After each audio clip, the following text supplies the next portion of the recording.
Bem-vindos, amigos, mais uma vez ao Cabaré do Delegado, onde não tem puta, mas a gente fala de muita putaria. Então vamos lá. Que tal a gente falar um pouquinho hoje sobre o STF, hein? Então, minha gente,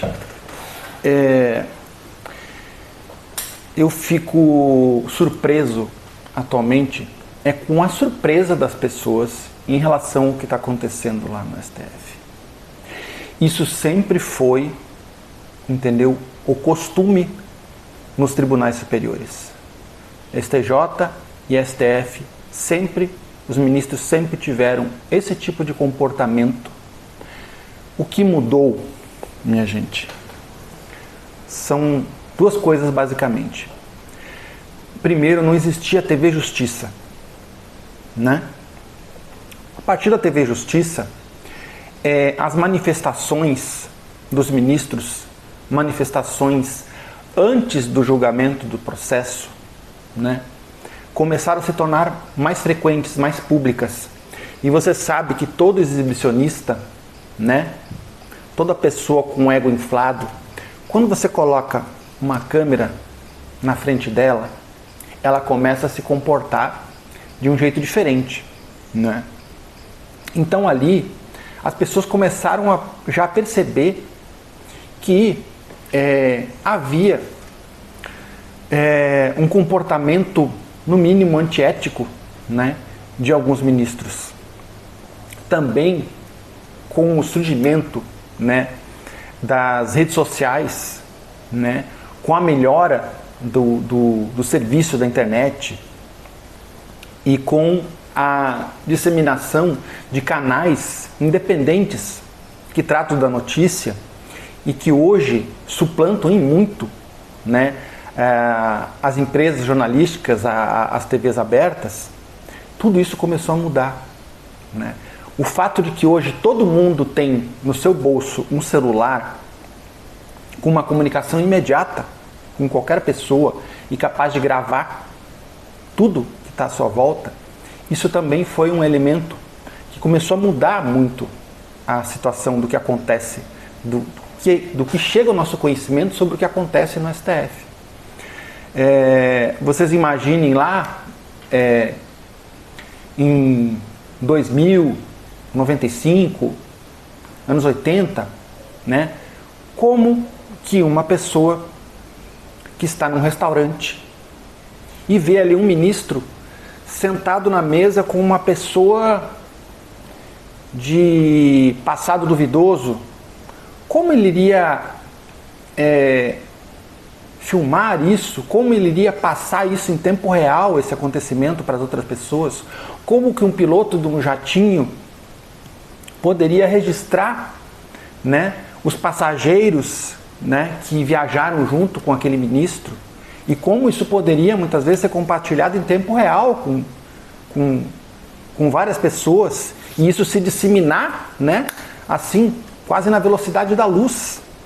Então isso tudo mudou o jogo, né? Eu fico assim realmente surpreso que agora as pessoas estejam, e elas estão pensando que tipo assim, não, isso é agora que o Supremo Tribunal Federal se transformou nisso. Minha gente, o Supremo Tribunal Federal é o tribunal que demorou 30 anos quase para julgar o caso do Fernando Collor. E no final acabou absolvendo ele, né? Então assim, agora é que a gente tem conhecimento com quem janta o ministro, com quem se reúne o ministro, que avião que ele pega, quem é o dono do avião, quem viajou com ele. Então isso mudou o jogo, minha gente. Mas o que acontece ali já acontecia há muito tempo, né? Então, que o STF é um tribunal político hoje, isso só, entendeu? Só um negacionista, né, para discordar. O STF é hoje um tribunal político. Vocês imaginem vários casos que acontecem hoje no Brasil, né, se eles tivessem ocorrido, né, tendo como protagonista do caso o ex-presidente, né, Bolsonaro. Não aqui defendendo Bolsonaro, porque para mim eu acho que Bolsonaro e o bolsonarismo, que é esse egoísmo da família dele, né, em querer tudo só para eles, né, e não pensar no macro, não pensar no Brasil, eu acho que foi uma das piores coisas para esse país, que demorou muito tempo para a direita chegar ao poder e simplesmente Bolsonaro, pelas pessoas que ele escolheu e pelas atitudes covardes que ele teve, né, ele colocou tudo isso a perder, né? Mas vocês imaginem se Bolsonaro estivesse sendo homenageado hoje numa escola de samba, né? E dezenas de outras situações, né, que são opiniões, mas no caso de serem declarados por alguém que é um inimigo político, elas não viram opiniões, elas viram crimes de opinião, né? Então, assim, que é um tribunal político, a gente já sabe. Agora, os milhões, veja bem, estou errado, os bilhões que rolam ali dentro, isso a gente está tomando conhecimento agora, entendeu? Mas, veja bem, tem uma situação interessante aí.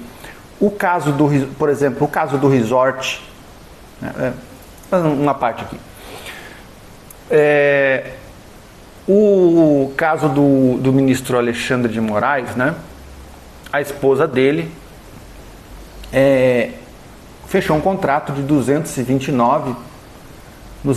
milhões, né, de reais com o escritório desse banqueiro que tinha no bolso dele, né, uma dúzia de petistas e não petistas, mas enfim, onde ele conseguiu entrar foi com os petistas, foi que ele conseguiu se entranhar no governo, né, no recebimento de vantagens, da inserção de programas como o Crédito Sexta, né, lá da Bahia, que acabou entrando pela porta do banco dele, né, o senador, né, Jacques Wagner, ex-governador da Bahia, Guido Mantega, petista de longa data, né, essas pessoas fazendo lobby para ele, junto à presidência da República. Então, assim, ele conseguiu se entranhar no governo do PT. E este rapaz, né, ele fechou um contrato não só com a mulher do Alexandre de Moraes, 230 milhões, como com o ministro da Justiça, o Lewandowski, que é ex-ministro do STF. E quem escolheu o Lewandowski foi o Jacques Wagner, foi uma indicação do Jacques Wagner. Então você vê como essas coisas todas estão ligadas, não é? E, bem, vamos agora a esses contratos, né? Os 230 milhões, se você procurar no Brasil inteiro, você não vai encontrar um contrato, tá, de honorários advocatícios nesse valor, nem de metade desse valor, nem de um quarto, nem de um décimo desse valor. Minha gente, não existe contrato advocatício dessa monta, não existe no Brasil. Entende? E era para defender ele em que casos? Para defender o banco em que casos? Não tinha caso específico. Então o que foi pago ali, minha gente, foi o cartão crime, entendeu? Foi um crédito crime. Olha, eu te dou dinheiro aqui e você depois ali, se acontecer qualquer coisa, né, que ele sabia que ia acontecer, né, você aí me ajuda, porque você tem essa ligação com o ministro do STF, você é esposa do ministro do STF, né? Em um outro caso, nós temos o ministro Toffoli, né? Que a esposa dele também conseguiu anular uma multa da JBS no valor de 10 bilhões, minha gente, não estão aí falando de milhões, é 10 bilhões. Então vocês imaginem o seguinte, que um contrato advocatício ele é firmado, né, com uma taxa de 20% sobre o valor da causa. Então 20%, né, sobre 10 bilhões, vai ser quanto, minha gente? Vai ser 2 bilhões.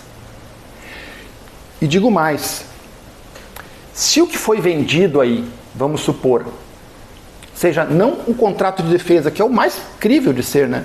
Mas assim, a certeza de ganho, a certeza absoluta de ganho da causa. Nesse caso, vocês acham que a JBS não pagaria 4 bilhões ou 5 bilhões para se livrar de outros 5? Né? Porque entre você pagar 10 e pagar 5, meu amigo, você paga 5, certo? Então, isso é absurdo. Né? Isso é absurdo. Um ministro viajar em jatos, né? Ligados a pessoas do crime organizado. Viajar com advogados, né? De pessoas que têm interesses, que têm processos a serem julgados por ele no STF. E aí, na maior cara de pau do mundo, vem o Fachin dizer que agora eles vão criar um código de ética, e aí eles ficam fazendo aquela falsa resistência ali dentro. Tipo assim, não, não precisa isso, a gente vai se autoconter, criando um teatro que tipo assim, não, agora a gente vai concordar e vai ter o código de ética. Minha gente, precisa de um código de ética para você ter ética? Precisa? É sério? E vocês acham que um código de ética vai mudar alguma coisa quando você tem, né, a lei da magistratura? Eles não são juízes? São ministros, juízes. Eles estão no judiciário. Então, essa lei da magistratura, ela se aplica plenamente a eles. Então, isso é uma cortina de fumaça. Dizer que agora você vai vir com um código de ética. Isso vai mudar alguma coisa. Minha gente, vocês imaginem que vocês pensam que o Brasil, o destino do Brasil é definido na escolha do presidente. A gente, é um ledo engano. Porque se o que esse pessoal está botando no bolso, né, presidente da República ou ministro do STF, é a gorjetinha que gente como Vorcaro e como JBS pode botar no bolso deles, vocês imaginam então quem realmente manda no país? Vocês entendem a complexidade, a gravidade disso tudo? E aí nós vamos agora para uma outra questão, que é por que de repente, do nada, a imprensa acordou para essa corrupção no judiciário? Principalmente para essa corrupção supostamente envolvendo o ministro Toffoli. Veja bem, em 2021,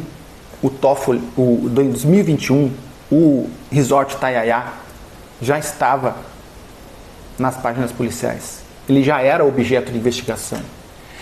E aí, pasmem, sabe aquela agência de checagem, a Lupa? Pois é, ela disse que era tudo mentira, não tinha nenhuma relação desse resort com o ministro Toffoli. Então, minha gente, é imprensa, agência de checagem, tudo dominado. A credibilidade das instituições no Brasil hoje é zero, minha gente. Ninguém acredita em mais nada, e isso é péssimo pra gente. É péssimo porque quando você tem um sócio, imagine que você tem um sócio e você não confia nele, que diabo de empresa você vai conseguir tocar desse jeito, meu amigo? Você tem uma esposa, você tem um marido, você tem um irmão, você tem uma irmã, né? E que vive com você e que você não confia nessa pessoa. Como que um país assim pode se desenvolver, minha gente?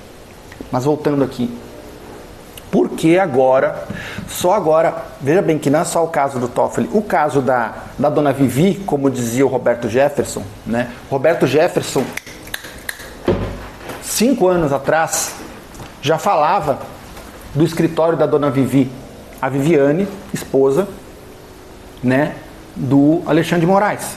E veja bem que não é um caso isolado, porque segundo pesquisa feita, depois de se tornar ministro, depois que cada uma dessas pessoas se tornou ministro, o número de processos de parentes que criaram um vínculo diretamente com o STF subiu entre 140% a 200%.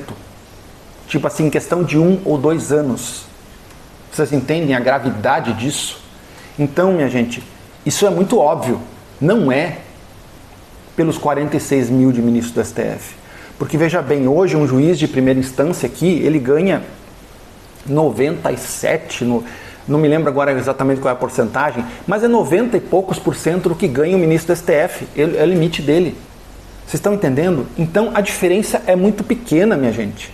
O que ganham hoje aqui um juiz, né, da primeira instância, do que ganha o ministro do STF. Só que um juiz da primeira instância aqui, ele vive muitas vezes numa cidade pequena, com um aluguel baixíssimo, um custo de vida muito ínfimo, perto do que é o custo de vida em Brasília. Entendeu? Então, por que todo mundo quer ser ministro do STF? Esses escândalos estão mostrando qual é o motivo. Por quê? Né? E você vê que quem está ali sequer fez parte da magistratura, a grande maioria. São pessoas escolhidas, são rábulas, entendeu? São pessoas assim com conhecimento parco do jurídico, como o Dias Toffoli. Por que ele foi escolhido? Porque era advogado do PT, já estava entranhado ali dentro, já conhecia, né, os intestinos do partido, né? Então vamos colocar ele lá. Então, o que se procura quando se torna, que essas pessoas procuram quando se tornam ministro do STF é a carona no jatinho, é o contrato da esposa e do filho, né, que será julgado por ele lá e que pode render 2 bilhões. Quantos séculos teria que trabalhar um ministro do STF para conseguir 2 bilhões, minha gente? Entendeu? É disso que se trata, né? É do dinheiro que vem junto com esse poder. E aqui eu volto agora à questão de por que, né, se lá Roberto Jefferson, 5 anos atrás, já falava desses casos do escritório da dona Vivi, e se lá em 2021 já se conhecia, né, já se conheciam vários problemas, né, já havia uma investigação dentro desse resort Taiaiá, porque só agora, de repente, a imprensa acordou? Vocês notaram que todo mundo virou a chave? Não foi só Globo, foi Band, foi Estadão, foi Folha. Todo mundo virou a chave ao mesmo tempo. Isso me lembra muito a forma como era tratado o Lula antes, né? Dentro da Globo, na Band, por jornalistas. Alguém conhece, alguém já ouviu falar de Reinaldo Azevedo? É um jornalista muito famoso, né? Que simplesmente ele passou a crucificar o PT, a apoiar a Lava Jato, tipo assim, o demônio era Lula e o PT. De repente, Lula ganha a eleição, o camarada assim, ó, do dia para a noite, a opinião dele mudou e Lula se tornou a salvação do Brasil, minha gente. Então, vocês percebam que não existe opinião de graça no Brasil. Não da TV aberta, não dos meios oficiais de comunicação. Não existe opinião de graça, meus amigos. E aí, voltando. Por que só agora? Porque só agora, né, que esses jornais passaram a cobrar uma atitude, passaram a cobrar uma punição do Dias Toffoli. Eu vou explicar para vocês. Primeiro, Dias Toffoli, assim como a imprensa, ele lá atrás ele foi um vaselina. Ele não foi um defensor do Lula. E o voto dele foi pela condenação do Lula, né? Porque ali o jogo tinha mudado. Ele seguiu a corrente. Foi o que ele fez, ele seguiu a corrente. Dificultou uma saída do Lula da cadeia na época por causa de um dos funeral, né? Teve essa situação lá. Mas o principal que tem agora é que o governo do PT, ele está entulhado, ele está afogado em casos de corrupção. É um escândalo atrás do outro. Isso tem uma percepção geral de que a corrupção aumentou, e aumentou realmente muito no Brasil, né? E isso veio a respingar em várias pessoas ligadas ao PT, Lewandowski, Jacques Wagner, Guido Mantega, ao PT da Bahia. Então, tirar o Toffoli é uma forma de dar um ar de ética, um ar de limpeza, de combate a essa corrupção. Mas, na verdade, por trás disso existe a solução de um problema, de uma disputa política muito grande, que é a seguinte: o presidente do Senado, Davi Alcolumbre, né, ele queria que o senador Pacheco fosse o novo ministro do STF. Lula escolheu o Messias, que a Dilma chamava lá de Bessias. Você lembra naquelas gravações lá da Lava Jato? Chamava de Bessias. E que esse Bessias era o garoto de recado que ia entregar o documento para o Lula. Que na verdade isso nada mais era do que tipo assim, Dilma dando a Lula, né, o cargo de ministro para que ele ganhasse fórum privilegiado e se livrasse da cadeia do processo ali, atrasasse aquele processo naquele momento. Esse é o Messias, Bessias, né? Então Lula escolheu o Bessias. Isso gerou uma crise dentro do governo, né? Teve um quebra-pau ali e o apoio que o Alcolumbre estava dando ao governo foi pro chão. Então ele resolve dois problemas tirando o Toffoli. Ele resolve o problema do conflito com o Centrão, né? Ele dá a Davi Alcolumbre o que ele quer, que é a escolha do senador Pacheco como ministro do STF, e ao mesmo tempo ele dá uma maquiada, ele passa uma cera aí em cima dessa sujeira toda, né? Esse monte de casos de corrupção. Por isso que essa chave virou de uma hora para outra. Não foi a imprensa que agora só descobriu, a imprensa já sabia disso há muito tempo. Foi o governo e os interesses por trás desse governo, eu diria interesse inclusive de banqueiros. Por quê?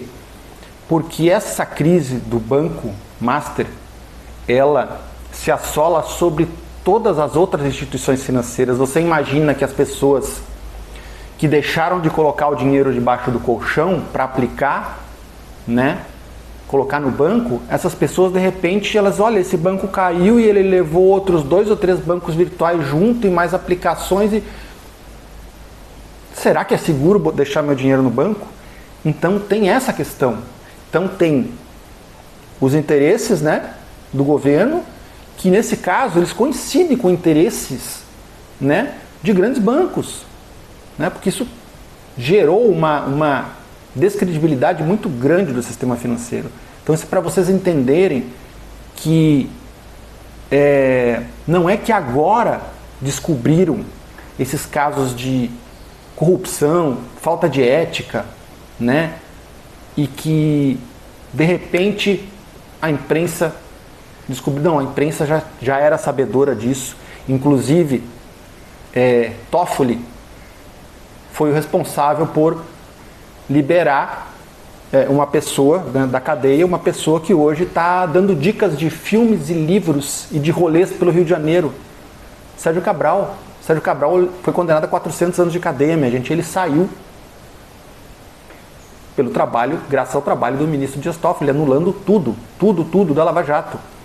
Tem gente que roubou o dinheiro, devolveu milhões, porque tem pessoas que diziam assim, não, mas essas confissões elas foram forjadas, as pessoas sofreram pressão, tortura, beleza. Vamos acreditar que tenha sido isso que aconteceu. Mas se o cara confessou um crime que ele não tinha cometido, não tinha como ele ter os milhões que ele disse que ele roubou, porque ele é um simples funcionário, né, da Petrobras, não tem como ele ter bilhões numa conta no exterior, entendeu? E esse dinheiro estava lá e ele devolveu esse dinheiro ao Brasil. E agora essas pessoas estão, depois da anulação das provas, da anulação do processo, elas estão buscando a devolução desses valores. Então, minha gente, esse é o Brasil. Acordem.